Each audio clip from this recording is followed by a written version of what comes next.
Nous sommes bon petit groupe, on va dire, petit groupe, mais je suppose que vous savez tous le sujet que nous traitons ce matin, les terminaux durcis.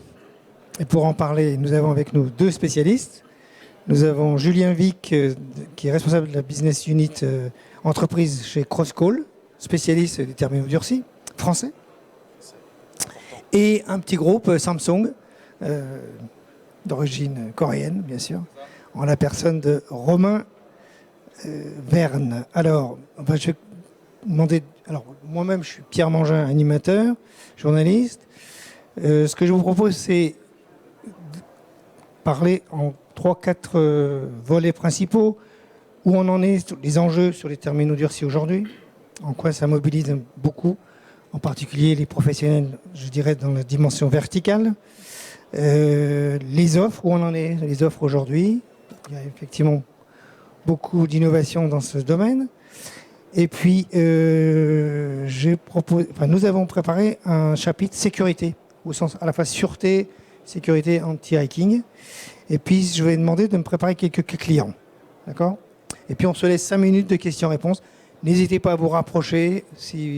Est-ce que vous entendez bien ? En tout cas, essayons de le faire en petit comité. Il n'y a pas de raison que ce ne soit pas un succès donc avec nos échanges. Alors, on va commencer par Julien Vic. Julien Vic, vous êtes tombé dans le terminal durci, entre autres chez Samsung, c'est ça ? Tout à fait. J'ai passé quelques 9 années, pour être très précis, au sein de Samsung pour justement lancer à l'époque la marque. Et j'ai eu la chance effectivement de croiser le fondateur de Crosscall, Cyril Vidal, qui a créé Crosscall, qui est une entreprise française qui a débuté en 2009. Donc Crosscall, c'est une aventure assez atypique, parce que c'est une entreprise 100% française, basée à Aix-en-Provence. Et la particularité qu'on a, en fait, c'est qu'on crée les mobiles, on les design sur site, on les pense pour des usages métiers et pour des usages B2C ou B2B. Et on va prendre en fait le marché un peu à l'envers en apportant une solution et une réponse aux besoins. On est aujourd'hui 190 salariés, on va faire 143 millions d'euros. On fait partie de la French Tech 120 et on a un projet industriel qui est très intéressant puisque fin 2022, on va recycler donc les terminaux Crosscall sur site à Aix-en-Provence. Et on va avoir aussi un très beau projet industriel puisqu'on va commencer à produire fin 2023 à Aix. Donc on sera la première usine en Europe à revenir produire en France sur le territoire. On va réindustrialiser. Donc voilà, donc Crosscall, c'est pas qu'une marque, c'est un projet industriel. Et c'est surtout une envie de ramener le savoir-faire français sur le territoire. Et ça ne sera pas que de l'assemblage. J'imagine que vous essayez de trouver des composants dans la proximité. Alors ça sera effectivement, vous le verrez, là bien sûr on ne va pas trop donner de détails, mais c'est effectivement d'être intelligent et travailler avec d'autres partenaires locaux. Et juste pour continuer sur votre profil, l'export, ça représente une part importante, je crois. L'export, non, c'est plutôt aujourd'hui, c'est plutôt le B2B qui est très important chez Crosscall, puisque ça représente à peu près 70% du chiffre. Oui, je veux dire, dans l'activité B2B entreprise, vous exportez beaucoup ? Non, justement pas. Non, parce qu'on a eu la Covid qui a malheureusement mis un coup de frein, mais là, on va rouvrir effectivement les pays. Mais il y a un gros projet aussi effectivement à l'international, mais on préfère aller crescendo et monter en puissance doucement, mais sûrement. Très bien. Alors Samsung, Romain Verne, donc un géant. Un géant, oui. Dans les terminaux durcis depuis une dizaine d'années, c'est ça, hein ? Exactement. Alors nous, chez Samsung, notre offre est plus large. On n'est pas focus uniquement sur les terminaux durcis, mais on fait l'effort de plus en plus. C'est une offre qu'on a lancée il y a à peu près une dizaine d'années pour pouvoir répondre aux besoins de l'ensemble de nos clients et justement sur ces marchés du retail, de l'industrie, du transport et du BTP. Et donc à travers la mise en avant de smartphones et de tablettes durcis, mais pas que, également design. On veut quand même garder dans l'ADN de nos produits des produits qui soient valorisants pour les collaborateurs et qui gardent un design sympa. Et donc c'est une activité qu'on pousse énormément. On essaie de répondre vraiment à tous les besoins, que ce soit pour les entreprises. Précisément, sur le design, on en parlait en préparant la réunion, le fait que l'appareil soit avec une coque, ça le dénature un peu. Au niveau esthétique, c'est pas top. Parfois, Alors ça représente, est-ce que justement, vous arrivez quand même à en vendre pour quelle nécessité, critères principaux? Et puis aussi, qu'est-ce que ça représente dans votre marché? C'est quoi? C'est 5%? Autrement dit, est-ce que les gens préfèrent risquer de casser que d'acheter un... Ou alors c'est un choix d'entreprise aussi, souvent, ils n'ont pas le choix. C'est un choix. Aujourd'hui, les entreprises ont besoin de répondre à deux grands enjeux. C'est d'une part répondre aux besoins des utilisateurs. Alors, les utilisateurs, aujourd'hui, ont chez eux, hein, dans leur foyer, déjà des équipements digitaux et veulent retrouver au sein de leur organisation, au travail, la même expérience. C'est-à-dire avoir des devices intuitifs, faciles à utiliser, et également qui soient résistants et performants. Aller plus loin qu'un simple usage de téléphonie ou de consultation, de consommation d'informations, mais d'utiliser sur leur device diverses applications pour, au travail, décupler la productivité, arrêter de multiplier les équipements comme des talkie-walkie ou des PDA, etc. et tout centraliser sur un seul et même device pour avoir une expérience complète et en faire plus sur un seul appareil. C'est vraiment ça la proposition de valeur que nous poussons chez Samsung, c'est pouvoir en faire plus sur sa tablette ou son smartphone. Mais donc ma question c'était aussi qu'est-ce que ça représente comme pourcentage dans l'ensemble des ventes de terminaux? Alors sur notre 5-10% ou même pas? Sur notre activité B2B un peu plus, ouais, on est sur 15% à peu près. Combien? 15%. 15% à peu près, ouais, exactement. D'accord. Et qu'est-ce qui détermine que c'est un terminal durci? Allons-y, tiens Julien. Alors, nous, effectivement, notre spécialité, c'est le téléphone renforcé depuis 2009 et on a bien sûr encore évolué. Déjà, sur la conception du produit, on va aller réfléchir à comment on va absorber les chocs. Donc, on va rajouter un bumper. On va réfléchir comment on va éviter d'avoir une altération au niveau des connectiques. On va rajouter du Gore-Tex sur les extrémités. On va aller travailler l'autonomie, puisqu'on a une autonomie qui est de 2 à 3 jours avec des applications métiers. C'est ce qui nous a permis de remporter l'appel d'offres la SNCF Mobilise et l'appel d'offres Neo pour les 200 000 terminaux pour la police et la gendarmerie. SNCF, c'est le marché des contrôleurs? Oui, exactement, c'est le marché des contrôleurs, exactement. Puisqu'en fait, on a eu des expertises externes type Green Spector qui va aller pousser l'usage de nos terminaux avec des applications métiers et qui va aller faire un ranking pour dire voilà, vous sortez sur le classement premier. Donc c'est ce genre Green Spector, c'est l'audit autonomie batterie. Pas que. En fait, l'intérêt de Green Spector, c'est de pouvoir aller pousser le terminal avec des applications métiers en usage virtuel et en poussant sur un nombre d'années et d'être capable de dire voilà votre terminal, voilà ce qui restera en termes d'autonomie. Le recyclage inclus? Exactement. Pas encore. Ils incluent le recyclage? Non, fin de vie? Non, eux c'est vraiment être capable de donner la durée de vie du produit avec des applications métiers au client final et de lui dire voilà ce produit il y aura une durée d'opérationnalité de X mois. Typiquement, pour te donner un chiffre clé, Mobilise la SNCF. On a une durée d'opérationnalité de 40 mois. Aujourd'hui, on attaque la 3e année avec la SNCF. L'objectif des achats, c'est d'aller sur 4 ans d'usage. Voilà, donc ça, c'est pour nous un critère de durabilité. Donc, qu'est-ce qu'on a fait? On a donné des vrais critères. On a donné 3 critères, à savoir 3 ans de garantie. Aujourd'hui, ça nous a permis de garantir 3 ans nos terminaux, batterie incluse et accessoires, toute la gamme. Ça nous a permis de dire qu'on allait mettre à disposition 10 ans de pièces détachées, là où le marché est plutôt à 5 ans, donc pour aller faire durer dans le temps la flotte, et surtout un indice de réparabilité qui est de 8,8, qui est le meilleur du marché, puisqu'en fait on a un système d'assemblage de nos composants type Lego, il n'y a pas de colle, il n'y a pas de point fixe, et on est capable donc de démonter le produit et de pouvoir remplacer les composants de manière très simple. Exactement. Voilà, donc ça c'est des vrais critères qui ont été donnés, avec bien sûr en incluant sur la partie durabilité, la partie RSE, puisque c'est aussi quelque chose qui est très important pour nous. Et on compte effectivement aller plus loin, puisque l'usine de recyclage nous permettra de faire le vie ma vie, c'est-à-dire de début de vie de flotte jusqu'au recyclage final de l'usage. Oui, sachant que c'est difficile de recycler les matériaux rares, les terres rares, tout ce qui est extrait des matériaux rares.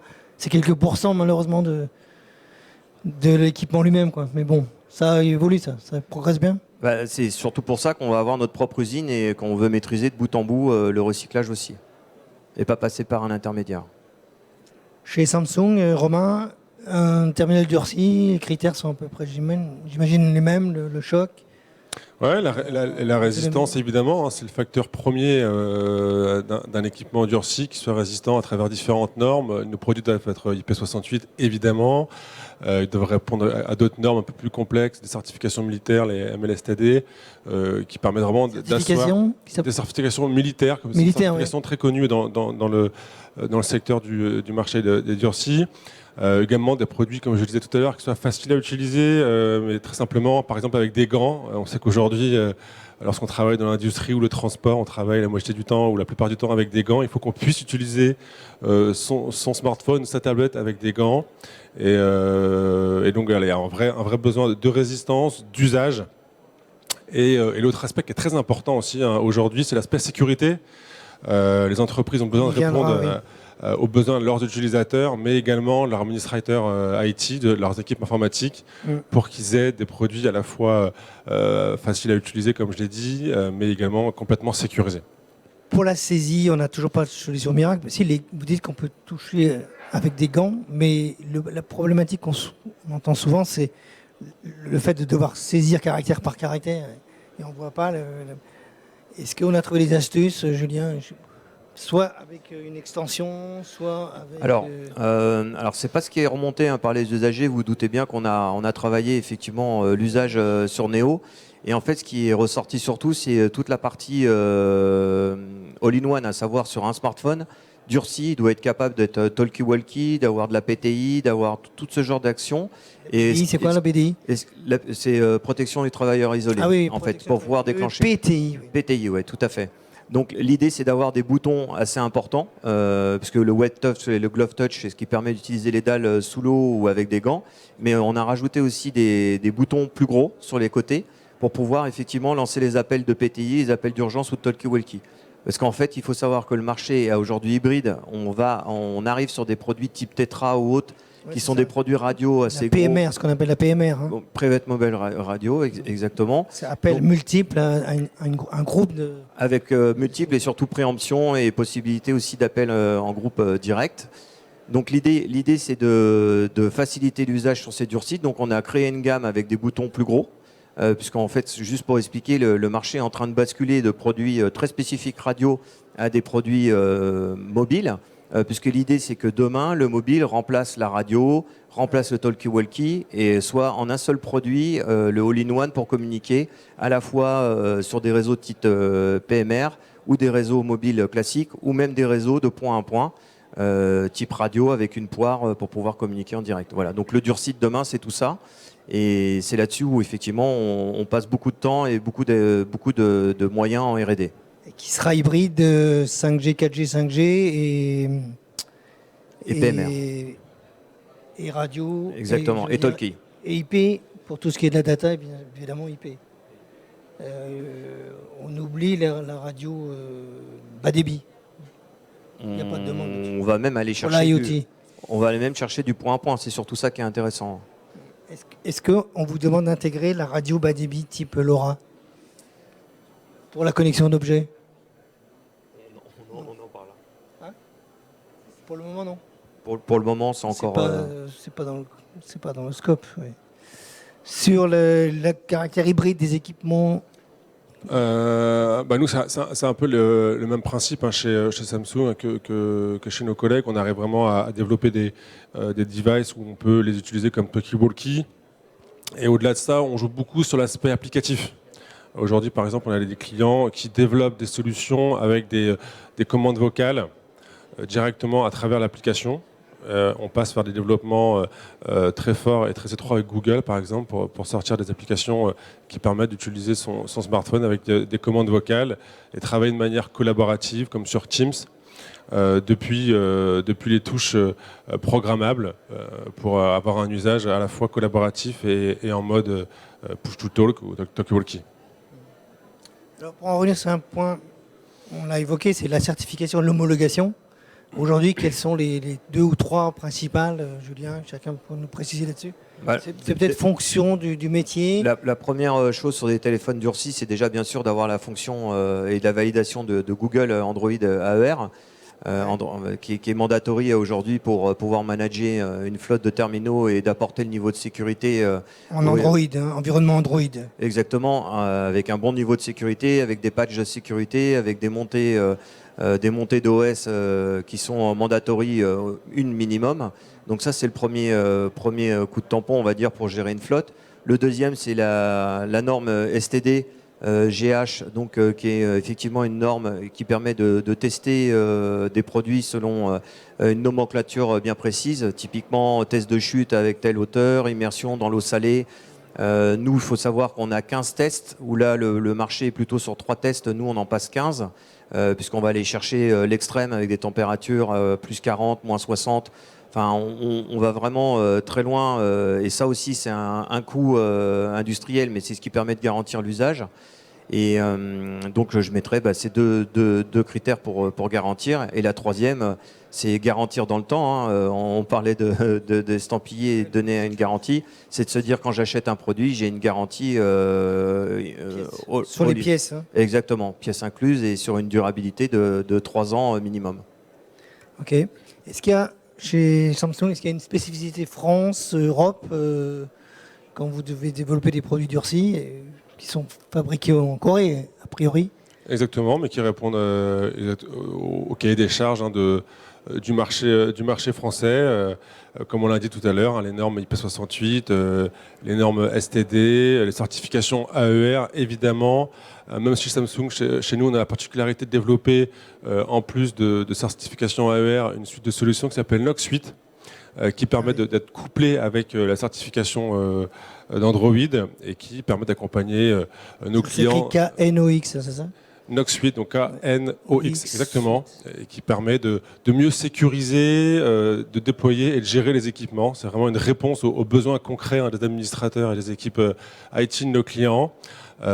Également, évidemment, un point important, c'est aujourd'hui l'indice de réparabilité. Donc on a des produits également qui ont des indices très élevés dans notre gamme, et également des extensions de garantie. On est sur des garanties de 3 ans minimum pour nos produits durcis. Donc c'est vraiment un ensemble de certifications qui permettent de rassurer nos clients et d'être, comme on l'a dit, durable dans le temps. Pour revenir sur l'actualité, est-ce que vous avez parcouru le projet de loi, qui est, je crois, déjà voté par l'Assemblée et le Sénat, sur la sobriété numérique? Est-ce que vous avez regardé ce point? Notamment, ça porte sur la durée de vie des équipements. Est-ce que dans le terminal durci à Paris, vous êtes déjà privilégié, vous êtes déjà en avance sur les autres? Mais ça vous inspire quoi? Vous avez regardé ce projet de loi, cette loi? Effectivement, le marché est en train d'évoluer et les lois vont aussi le faire évoluer. Déjà, on le voit arriver dans les appels d'offres. On a un minimum de 20% de produits recyclés chez certains clients. On a de 20%, vous voulez dire c'est-à-dire que si je suis acheteur, par exemple, sur un marché, je vais exiger 20% de produits recyclés dans le parc, exactement. La flotte. Donc voilà, donc ça on le voit venir. On a aussi maintenant des obligations dans le temps. À aujourd'hui, le temps moyen de détention de produits dans une flotte est de 27 mois, 27-28 mois. Là où il était encore avant la Covid, plutôt moins de 2 ans. Ouais, donc on est en train de 2,8, mais je crois que c'était un petit peu au-dessus même. 2,7, 2,8, exactement. Ouais. Ça, c'est le chiffre marché opérateur. Donc on voit que les entreprises vont garder plus longtemps leurs produits. Donc on tend vers un 3 ans. Et cette loi, effectivement, va obliger à avoir des produits recyclés dans sa flotte. Va obliger à garder les produits plus longtemps et on arrive bientôt, je pense, où on exigera un vie ma vie, à savoir le produit débutera sa vie dans une flotte et dont on devra donner la traçabilité de dire voilà où ont terminé les produits, voilà comment ils ont été réutilisés ou utilisés en cannibalisation de pièces détachées ou de destruction ou de plastique qui auront été réutilisés dans une autre industrie. Donc c'est quelque chose qu'on voit venir et qui arrivera rapidement. Il semble que la France là-dessus soit en avant, c'est vrai? Est-ce que on en parle? C'est une tendance assez globale quand même. Nous on le voit, groupe mondial, c'est des besoins qui émergent un peu partout dans le monde. La durabilité En effet, c'est un sujet important. Elle se caractérise surtout d'un point de vue OS. C'est là où la collaboration entre fabricants et operating system, donc sur la partie Android avec Google, cette collaboration est très importante de voir nos produits supporter différentes versions de montée d'OS Android. Donc là, chez Éviter Samsung, la triste obsolescence. exactement. C'est ça que vous voulez dire? Exactement. Et ça, là, on a la chance à Samsung de pouvoir supporter 4 années d'OS Android. C'est une vraie valeur ajoutée pour pouvoir proposer à nos clients d'utiliser nos produits le plus longtemps possible. Après, il y a également d'autres aspects comme pouvoir conserver au catalogue de nos clients nos produits disponibles. On voit qu'aujourd'hui, dans le marché du grand public, que les produits sont renouvelés assez fréquemment. Et chez Samsung, notre gamme entreprise, dont font partie nos produits durcis, sont assurés de rester au catalogue pendant 2 voire 3 années. Donc nos clients sont rassurés aussi sur le fait qu'au moins pendant 3 ans, ils pourront continuer à commander cette référence et d'avoir un vrai esprit durable dans le temps. Mais c'est relativement court, 3 ans, puisqu'on vient de dire que De commande, je veux dire, de catalogue. C'est-à-dire que le produit continuera à il être... sera au catalogue au moins Exactement, 3 ans. exactement. D'accord. Et sur la garantie elle-même, sur les pièces, vous exprimez là-dessus? Pareil, on a pris ce sujet à Une norme bras-le-corps. européenne, je pense, de toute façon. Ouais, il y a les c'est indices de normalisé. réparabilité, de remplacement, de taux de remplacement. On garantit jusqu'à 7 ans de disponibilité des pièces à échanger. Et puis, au-delà de ça, je pense qu'au-delà de la durabilité, il y a l'éco-conception doit être pris en compte oui. dès la fabrication, la conception des équipements, à travers des usines qui soient le plus écologiques possible et à travers l'usage aussi. Chez Samsung, par exemple, on s'est rendu compte que sur les 3 dernières années, la consommation de nos équipements avait réduit de plus de 32% en termes de consommation électrique. Je pense que c'est également très important que l'ensemble de l'écosystème, que ce soit dans la phase de fabrication, d'usage et de recyclage, 32%, ça correspond à quoi? C'est la consommation d'un terminal. Il y a, En électrique, d'un point de vue sans sa fabrication, dans sa durée de vie, dans son usage, exactement. dans son usage, Exactement. hors fabrication. Hors fabrication, exactement. En termes de consommation, d'être un groupe généraliste mais qui arrive comme à redescendre dans les problématiques très terrain, très locales, très opérationnelles. Et là, comment on fait chez Samsung? On s'appuie sur un réseau de partenaires qui sont connus, je pense, de la plupart des responsables IT, des Streamwide, des rings centrales, etc., qui nous permettent en effet de faire du DTC et on le déploie de manière régulière. Très récemment, pour un groupe comme Noroto ou encore pour un groupe de mémoire, j'ai Ikea sur... Par exemple, chez Noroto, comment ils s'en servent? C'est du DECT. Voilà, on a remplacé... Comment se fait la exactement- connectique en fait? On a remplacé, c'est avec C'est une seule carte SIM ou il y a 2 cartes? Il y a une seule carte SIM qu'on a remplacée avec un partenaire Rainbow, donc spécialiste dans ces solutions, pour pouvoir sortir de cet aspect RTC et pouvoir mutualiser le tout sur un smartphone. Donc ça veut dire que concrètement, c'est un add-on du terminal ou c'est dans le terminal? C'est via la solution Rainbow, exactement. C'est en logiciel en réalité. Exactement. C'est de la VoIP, TOIP derrière, c'est ça? C'est la VoIP exactement qui permet de mutualiser et de retrouver à travers sur le Wi-Fi, connectique Wi-Fi. C'est du Wi-Fi, ouais, exactement. Ouais. Mais ça marche bien ça?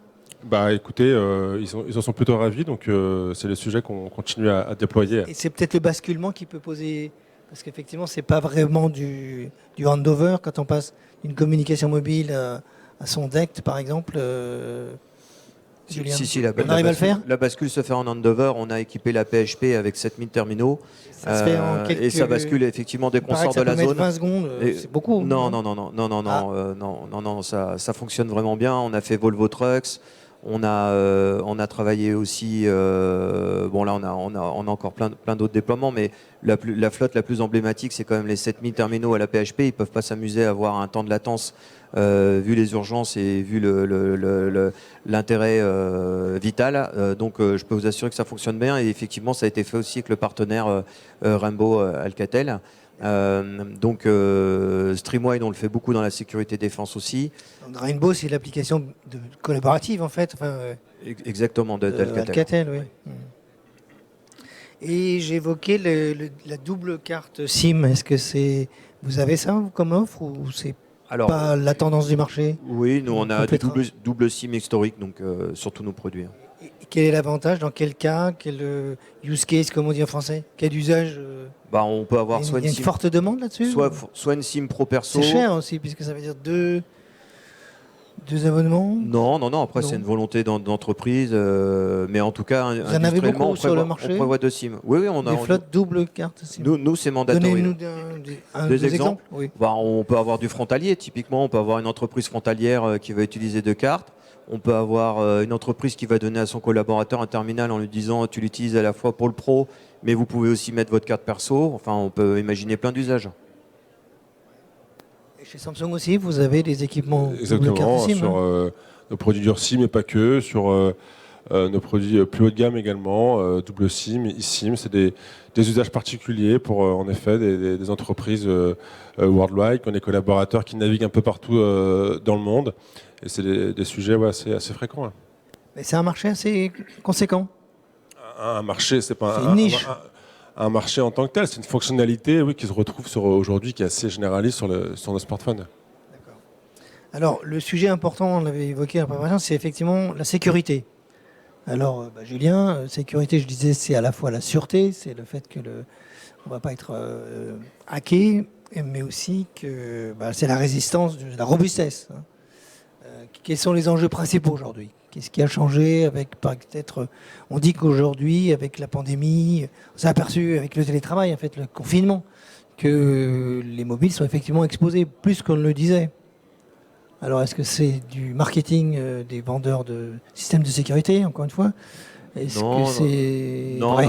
Non, je pense que c'est une réalité, mais toute entreprise sérieuse aujourd'hui, DSI ou RSSI, traite le sujet très simplement. Déjà, c'est un OS certifié, donc nous, on n'a pas de surcouche, hein, on a une couche pure Android.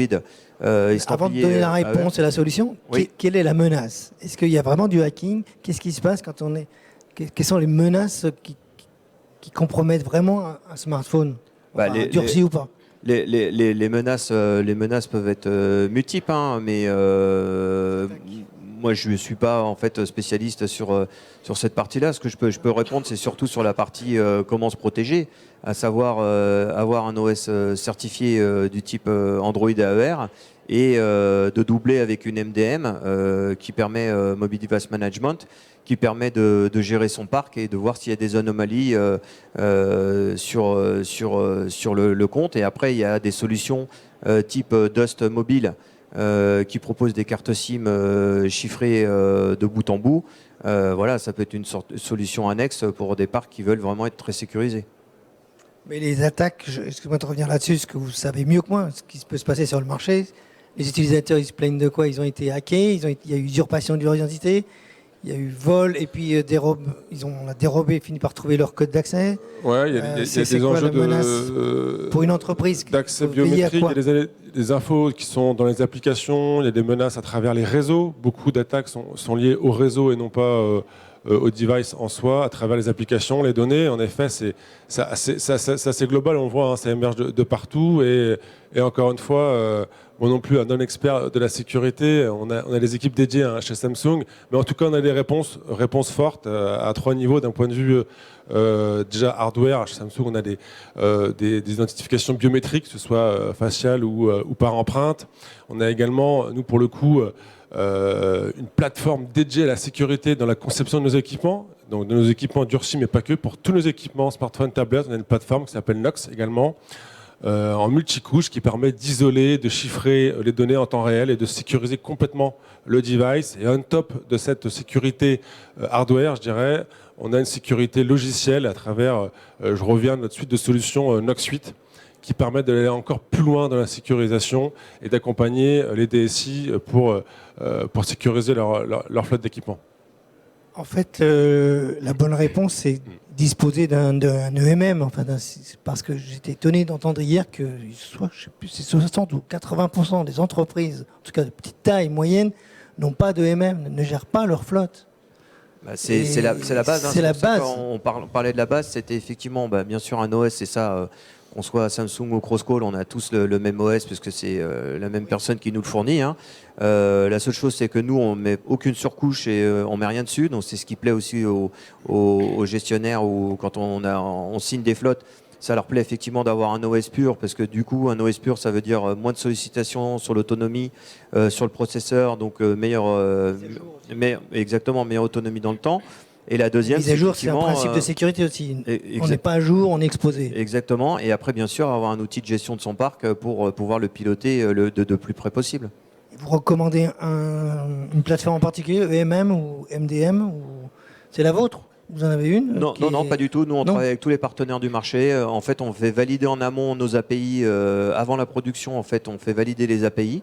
On vérifie qu'on est bien compatible avec toutes les MDM du marché. Et une fois qu'on est estampillé par MDM, on lance la prod et le produit, chez le client final, choisit la MDM qu'il souhaite sur le marché. Il est libre de choisir qui il veut. Chez Samsung, même philosophie à peu près. Même philosophie. Nous, on a la chance d'avoir notre propre MDM qui s'appelle Nox Manage. C'est une des briques. On en parlait hier, oui, vous avez votre propre MDM. Exactement, c'est une des briques de notre suite de solutions Nox Suite. Mais on travaille également avec l'ensemble des éditeurs du marché de manière très étroite pour intégrer nos services de sécurisation et de management et d'enrôlement. La phase d'enrôlement est très importante dans un projet de déploiement. Pour que le tout se fasse de la manière. L'enrôlement, c'est le onboarding, on dit aussi pour. Ouais, l'intégration, l'inscription des devices sur le MDM ou le MM, hein, ou l'UEM aujourd'hui, comme on l'appelle, des clients. Exactement. D'accord. Donc, sur la sécurité, on a beaucoup progressé. Ce que je vous propose, c'est qu'on cite, là, il nous reste 10 minutes, à peine, oui. S'il y a des questions, on en prendra une ou deux. Des cas clients intéressants. Est-ce que chacun... on va commencer la PHP, par exemple, on a SNCF contrôleur. Est-ce que vous pouvez nous rappeler un petit peu le contexte de l'appel d'offres? Qu'est-ce qui fait ce qu'ils ont choisi eux, ce qu'ils cherchaient? Et pourquoi vous avez trouvé la réponse? Mais on peut en prendre un ou deux, peut-être les deux là? Une question? On va vous passer un micro. Bonjour. Oui. Vous êtes... Oui, bonjour. Mathieu Poiscasson, Cargomat, consultant. Sur l'APHP, justement, quelles sont les mesures de sécurité justement, que vous avez et que vous proposez, justement? On n'a pas entendu la fin de la question. Sur la sécurité, APHP? Oui, sur le niveau de sécurité donc, que vous proposez. Au niveau de... dans l'appel d'offres, ils l'ont invoqué, j'imagine. J'ai compris la question. Alors, en fait, c'est la PHP directement qui a effectivement intégré la solution avec des partenaires annexes. Ils sont entourés en fait d'un groupe. Il y avait 4-5 partenaires et ça a été effectivement un travail qui a été fait par le client. Puisque c'est une implémentation bien spécifique, un peu comme pour le projet Neo 2, hein, c'était un OS en AOSP qui a été retravaillé par le ministère de l'Intérieur. Donc voilà, chaque client après va adapter son niveau de sécurité. Donc là, le cadre était déjà fixé, quoi. Exactement. Bon. Donc pour revenir à votre question, alors on a une approche effectivement où on va travailler en amont l'usage. Donc nous, ce qui nous intéresse, c'est effectivement de se mettre dans le vie-ma-vie du collaborateur ou de l'entreprise et d'aller comprendre son usage. À partir de là, une fois qu'on a compris l'usage et le besoin, on va aller apporter une réponse par le device, donc soit smartphone ou tablette, mais pas que, parce que derrière, on fait aussi du conseil. Donc on va aller effectivement voir si on peut peut-être optimiser, par exemple, l'usage du mobile et autour rajouter peut-être le deck replacement, ou peut-être aller chercher une partie plutôt talkie-walkie, ou rajouter tel ou tel accessoire, parce qu'on a la chance aussi de produire nous-mêmes des accessoires, mais aussi de personnaliser des accessoires. C'est-à-dire si demain, dans l'usage, on s'aperçoit qu'il y a un accessoire à créer, on est capable de le faire. Et ensuite, on va arriver sur la phase effectivement d'accompagnement avec le partenaire, puisqu'on vend toujours en indirect. On va aller accompagner ce partenaire et on va aller plus loin, parce qu'on va aller effectivement travailler aussi la durabilité dans le temps sur le projet. Et on va le mettre aussi en relation avec des partenaires pour vraiment répondre au mieux aux besoins. Mais à chaque fois qu'en fait, on a remporté des gros appels d'offres, c'est qu'on a vraiment accompagné au quotidien le client et surtout, on s'est mis dans sa peau. C'est surtout ce qui est important de vraiment vivre le métier. Alors, la PHP, leurs besoins principaux, c'était quoi? Dans le cahier des charges, qu'est-ce qu'ils demandaient? La PHP, c'était de remplacer les deux ECT, d'avoir le all-in-one, d'avoir un seul device sur eux, pour pouvoir s'appeler avec un annuaire d'entreprise unique et le renvoi d'appel, d'avoir à la fois... PMR, justement, peut-être? Non, Appel non, de groupe? pas du tout. Non, pas du tout. Là, c'était vraiment DECT replacement. Voilà. Ensuite, on a des usages sur la partie sécurité défense, où là, effectivement, on travaille énormément sur la partie PMR ou bulle tactique, comme on a pu faire avec des marchés type PC Storm, où là, effectivement, c'est des niveaux de sécurité. C'est qui PC Storm? PC Storm, c'était la création en fait de bulles tactiques. Pour la défense, pour différents marchés. Et l'idée, c'est vraiment d'utiliser... C'était initié par le ministère de la Défense ou intérieur? Non, intérieur. Et du coup, l'idée, c'est vraiment d'aller certifier avec des forts niveaux de sécurité. Donc, on en a la chance d'avoir la R&D en France. Donc, la R&D en France nous permet aussi d'aller très vite, parce que quand on a des allers-retours avec les équipes sur le terrain, on a la chance d'être sur site.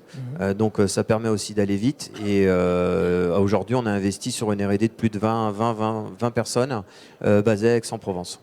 D'accord. Et pour revenir sur un ou deux autres cas clients, vous aviez évoqué dans les appels de secours, non? C'est pas ça? On n'a pas que le secours, hein, on est vraiment présent partout. En dehors de la PHP, je veux dire. Oui, on est très présent dans le transport, hein, transport routier, on est aussi très très fort. Sur la partie industrielle, c'est important aussi. L'accessoire, bon, vous le voyez pas, mais je vous invite à aller voir sur le site de Crosscall. Vous verrez, on a des accessoires multiples de type des racks de chargement. Donc on se rapproche aussi du monde industriel où on peut aller charger jusqu'à 10 devices en même temps. On est vraiment en fait dans l'accompagnement et de l'usage à n'importe quel site. Et ça, c'est vraiment une différenciation par rapport au marché. Oui, dans le transport et la logistique, c'est typiquement la connexion avec les flasheurs, le flash code barre, Exactement. la RFID. Exactement. Et En gros, pour vous donner les 4 si on regarde sur les 2 dernières années, qu'est-ce qui a évolué le plus? Ces dernières années, nous, on répond aux 4 piliers principaux, hein, qui sont très simples, à savoir l'accessoire, l'accessoirisation, pour optimiser l'usage du produit dans son environnement. Ça, c'est le premier pilier. Y compris l'ergonomie, la taille, etc. Tout, exactement. Le deuxième pilier, c'est le DECT replacement, parce que le DECT replacement, ça permet de faire une économie importante pour l'entreprise. Le troisième, c'est toute la partie PMR, radio, talkie-walkie. Et le quatrième, qui sera demain le PC replacement, mais version Crosscall. Voilà. Alors, c'est quoi ça, le PC replacement? Ça sera une surprise. Ah, c'est une tablette, c'est un smartphone. Il est pliant, il se plie en deux comme le Samsung. Une surprise. Oula, et fabriqué en France. Ce sera une surprise. Bon. Chez Samsung, un ou deux cas clients intéressants, peut-être des appels d'offres en Europe, pas forcément en France. Oui, on a un peu partout dans le monde. En France, sur nos produits durcis, on a récemment remplacé des PDA chez un de nos clients qui est Système U, qui est la filiale de distribution de l'ensemble des magasins U, Super U, Système U, le grand magasin, oui. Exactement. Donc ils avaient à peu près entre 4000 et 5000 collaborateurs, des logisticiens qui utilisaient des anciens PDA assez lourds, robustes et pas très intuitifs. Et donc ils sont équipés de Xcover, Samsung évidemment, des Xcover 4S et nos plus récents Xcover 5, tous entreprises édition, pour faciliter leur travail au quotidien. Ils ont implémenté dessus des solutions de collaboration et de commande vocale également. Et donc c'est vraiment un projet qui a été très intéressant sur différents aspects, d'un point de vue de productivité évidemment, d'un point de vue d'engagement. Le client a vu vraiment ses collaborateurs être valorisés et plus engagés. Et donc lorsque la productivité et l'engagement sont en augmentation, de suite les revenus également s'améliorent. C'est un beau projet qu'on a eu d'un point de vue local. Le profil des utilisateurs, c'est des logisticiens. Les logisticiens de transport, donc c'est ceux qui conduisent les camions, c'est dans les entrepôts. Dans les entrepôts, exactement. Et donc qui s'occupent de la manutention, la préparation des commandes, la livraison des commandes, où il faut pouvoir naviguer dans les entrepôts, communiquer, échanger les informations avec le siège. Et donc, souvent lié à des oreillettes aussi, des systèmes d'oreillettes, non? Des oreillettes, là du coup, certains d'entre eux ont installé leur Xcover sur le bras et communiquent de manière distincte avec une application de commande vocale et de guidage vocal. C'est vraiment très, très intuitif et ça a séduit leurs collaborateurs qui sont d'autant plus familiers avec nos produits. Donc il y a une vraie appétence pour cette solution. Et en termes de use case, d'un point de vue plus global et mondial, il y a vraiment évidemment le use case avec Walmart, qui est le plus grand distributeur mondial aujourd'hui, et avec qui nous avons équipé près de 740 000 collaborateurs. C'est énorme, pour accompagner donc leurs vendeurs en magasin et également leurs logisticiens. Avec donc des Deux terminaux différents, peut-être, j'imagine. Non, c'est le même terminal. D'ailleurs, avec une optique et un d'usage pro et perso. C'était vraiment une volonté forte du client d'équiper leurs collaborateurs de devices durcis. Mais étant donné que ce sont des devices durcis, mais également design, comme je disais tout à l'heure, il y avait une volonté d'utiliser. Il ressemble à un smartphone. Exactement, tout en étant aussi résistant, avec des applications, encore une fois, de productivité qui ont été développées, des solutions de scan notamment. C'est un des points importants chez Samsung. On essaie vraiment on a notre propre solution de scan qui s'appelle Nox Capture, d'optimiser le scan sur leur smartphone. Et donc c'est un projet qui a vraiment aussi eu un impact sur l'engagement des collaborateurs, l'image auprès des clients, et qui a eu un vrai succès. Ouais. Et dans le domaine du secours, des personnels, pompiers, etc., gendarmerie, est-ce que c'est des marchés publics, c'est pas facile pour vous, j'imagine? Si, on a également des centres de secours départementaux, par exemple. Ouais, on accompagne sur le secteur public, on est très présent, on travaille de manière étroite avec l'ensemble des collectivités et des organismes étatiques pour répondre à leurs besoins. Nos produits sont certifiés, on travaille avec beaucoup de partenaires, que ce soit applicatifs, accessoiristes, etc., locaux, français.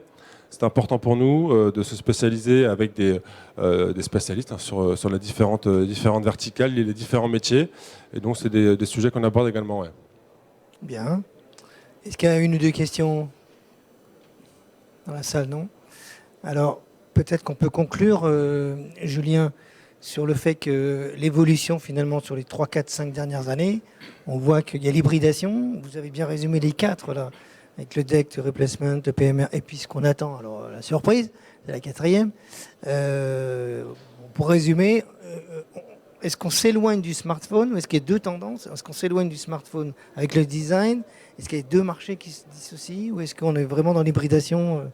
Non, je pense le monde change. Aujourd'hui, le produit renforcé durci ne ressemble plus du tout au produit renforcé durci d'il y a encore 2 ou 3 ans. On arrive avec des produits de plus en plus consensuels, de plus en plus design. C'est un travail au quotidien. Oui, comme celui-ci, voilà, c'est des smartphones qui commencent à... Un peu plus gros, mais voilà, sauf que vous n'avez pas besoin de rajouter un verre trempé et rajouter une coque. C'est aussi un avantage sur nos produits. Donc on le voit, le design est en train d'être beaucoup plus consensuel. Donc demain, le produit renforcé va monter en puissance et sera de plus en plus présent, puisqu'il sera effectivement au cœur du métier. Celui-là, il est anti-choc à quel niveau, par exemple? Là, il est anti-choc à 2 mètres, test de chute. Ah oui. Voilà, on a un Gorilla Glass qui est renforcé de 30% en plus. On a un taux de casse de 0,23%. On a un taux de casse qui est le plus faible du marché. Ce sont des chiffres qu'on récupère auprès des 3 opérateurs. La connectique, je suis impressionné quand on voit tout ce qu'il a comme connecteur. On a rajouté des connecteurs, on a rajouté 3 boutons programmables aussi sur nos nouveaux produits, donc ça permet d'avoir des touches programmables pour les appels d'urgence, PTI. Non, pas du tout. Non, c'est des boutons programmables sur les côtés qui permettent de programmer des applications. Ah oui, sur les côtés, d'accord. Exactement. Et pour répondre à la question effectivement de comment évolue le durci, demain le durci sera au cœur donc du métier et tout autour on va pouvoir effectivement rajouter des usages. En passant du talkie, de la radio, du DECT replacement.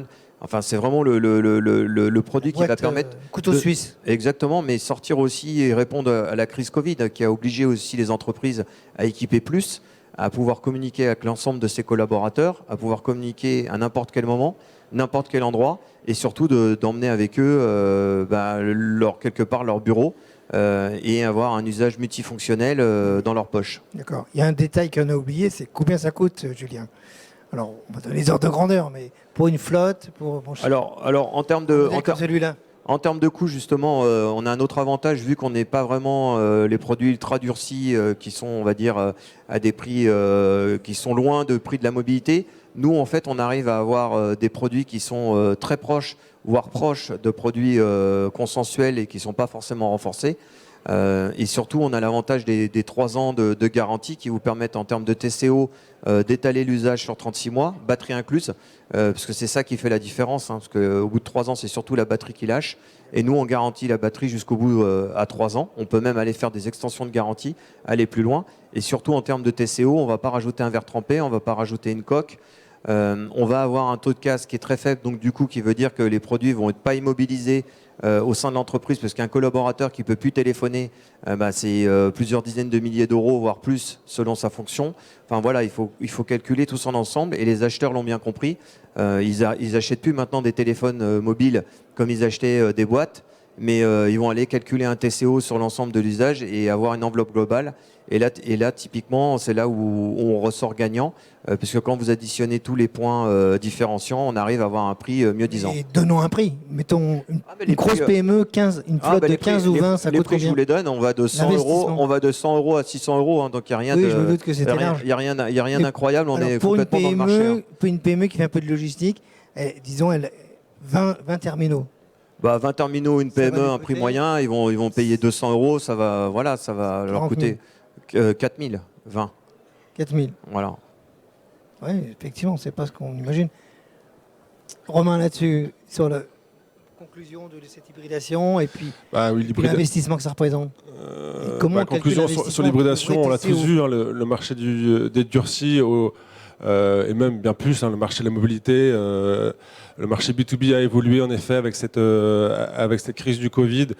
Aujourd'hui, l'enjeu est vraiment de favoriser la productivité à travers la collaboration et la mobilité. On le sait tous, on doit pouvoir travailler de chez soi de manière similaire à ce qu'on fait au travail, également pouvoir travailler durant ces transports. Sur vos suites Nox Suite. Exactement, donc après ça rejoint différents sujets.